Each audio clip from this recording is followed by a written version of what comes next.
रूप से महत्वपूर्ण माना गया है, जहां शादियां और विभिन्न अनुष्ठान भी अवसर पर हुआ करते हैं।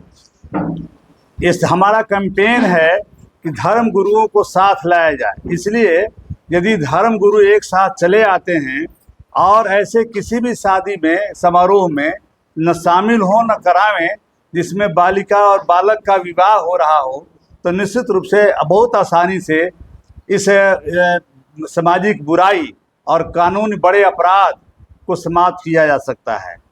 हम यह पूरी लड़ाई जिसे हम 2030 तक ख़त्म करना चाहते हैं, आज की अवस्था में 23.3% शादियां बाल विवाह हो रही हैं।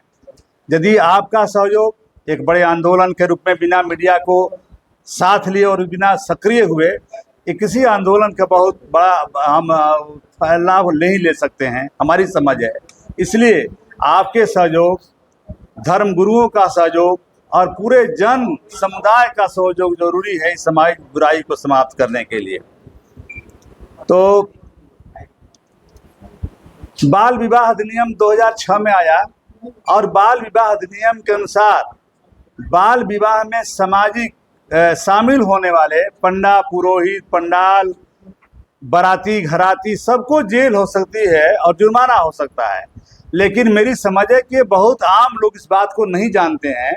यदि यह डर उनके मन में या संदेश चला जाए तो स्वतः बाल विवाह करना बंद कर देगा आदमी। तो इस महत्वपूर्ण अवसर पर जब अक्षय तृतीया है 30 जून को, हमारी ओर से एक कैंपेन चलेगा कि विभिन्न मंदिरों में जहां धर्म गुरुओं के साथ एक साथ ला करके उनसे भी संकल्प कराया जाए कि वे न तो बाल विवाह के किसी समारोह में शामिल होंगे और न कराएंगे ही। और जहां भी ऐसा होता है, बाल विवाह के विरुद्ध भारत मुक्त कराने के, बाल विवाह मुक्त भारत बनाने के अभियान में वो शामिल होंगे, उसको आगे बढ़ाएंगे, सहयोग करेंगे। और इसी अपेक्षा के साथ कि आपका भी सहयोग मिलेगा धर्म गुरुओं को मोबिलाइज करने में, उत्प्रेरित करने में और समाज में बदलाव लाने के लिए इस मानसिकता को खड़ा करने में आप सबों के भी सहयोग की आवश्यकता है। पंचायत माननीय सुप्रीम कोर्ट के निर्देश और बिहार सरकार के 2022 के पत्र के आलोक में हर पंचायत में विवाह का पंजीकरण होगा। मेरी अपेक्षा यह भी है, यदि विवाह पंचायतों में ही पंजीयन शुरू हो जाए विवाह का, तो इस बुराई को रोका जा सकता है।